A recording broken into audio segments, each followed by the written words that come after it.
সাফা। আল্লাহ পাকের মহান নিদর্শন সময় একটি অপরূপ নিদর্শন সাফা।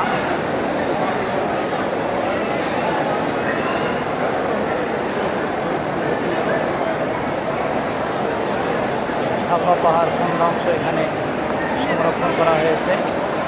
এখান থেকে সাফা স্টার্ট, এখান থেকে এই যে সাফা মারোয়ার ঠিক মাঝ বরাবর হুইল চেয়ারের যাতায়াত পদ্ধতি।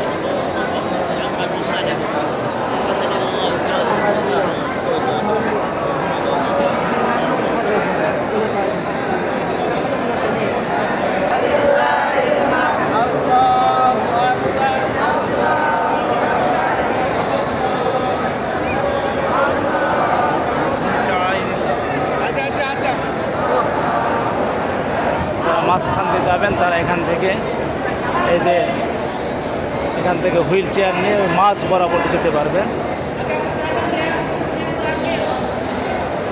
আমরা এখন চলছি মারওয়া থেকে। এই যে সবুজ বাতি যে জায়গাটি, এখানে পুরুষদের জন্য একটু জোর গতিতে একটু দৌড়ে যাওয়া সুন্নাত এবং এই দোয়া পড়া রব্বিগফির ওয়ারহাম ইন্নাকা আনতাল আ'আজ্জুল আকরাম, ইয়া রব্বিগফির ওয়ারহাম ইন্নাকা আনতাল আ'আজ্জুল আকরাম, ইয়া রব্বিগফির ওয়ারহাম ইন্নাকা আনতাল আ'আজ্জুল আকরাম।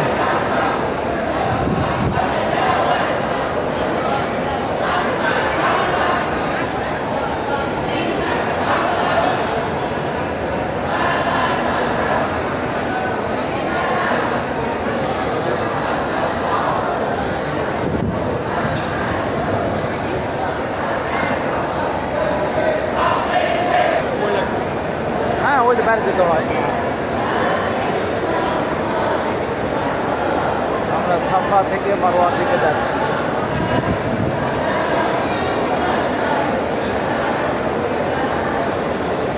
কেউ কি কল্পনা করতে পারবে এটাই সেই সাফা মারওয়া যেখানে হযরত হাজর আলাইহিস সালাতু ওয়াস সালাম এক পাহাড় থেকে আরেক পাহাড়ের দিকে দৌড়াইছেন।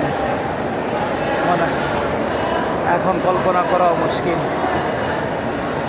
এত সুন্দর এখন এসি করা হয়েছে, চতুর্দিকে বিল্ডিং করা হয়েছে, প্রাসাদ করা হয়েছে।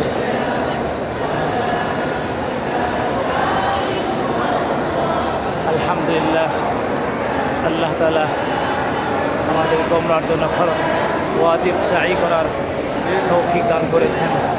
এই মুহূর্তে আমরা করছি।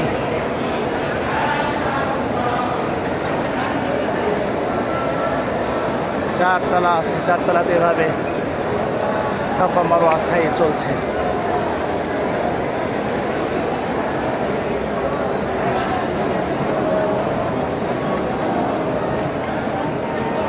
মারওয়ার পথে রয়েছে পর্যাপ্ত জমজম পানির ব্যবস্থা।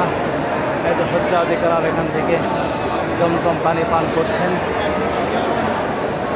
এই যে আমরা মারওয়ার দিকে উঠতেছি, একটু উঁচুতে মারওয়া, আর একটু অপেক্ষা করলে আপনারা মারওয়া দেখতে পাবেন ইনশাআল্লাহ।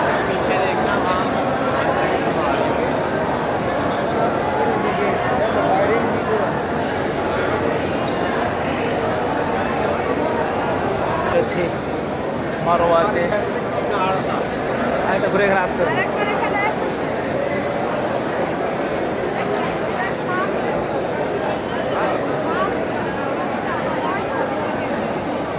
মাঝখান দিয়ে হুইল চেয়ারের যাতায়াতের ব্যবস্থা করা হয়েছে। শুধু হুইল চেয়ারের পথ এটি, মাঝখান দিয়ে শুধু হুইল চেয়ারের পথ এটি।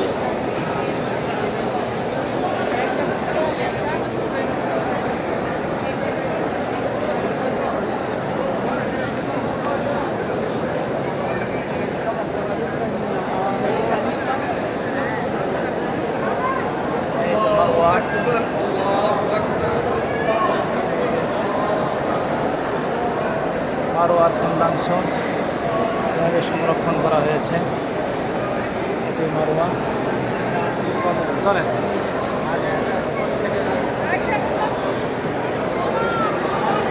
আসেন আসেন আসেন আসেন আসেন। কই গেল?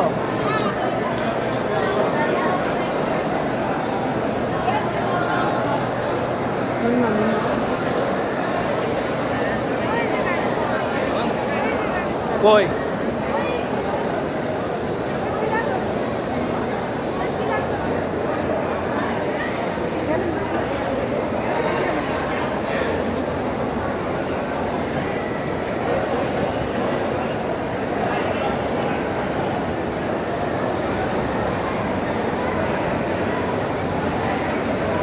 মাঝখানে শুধুমাত্র এই যে মাঝখানে শুধুমাত্র হুইল চেয়ার রাখার ব্যবস্থা, ওই পার দিয়ে আসার এই পার দিয়ে যাওয়ার।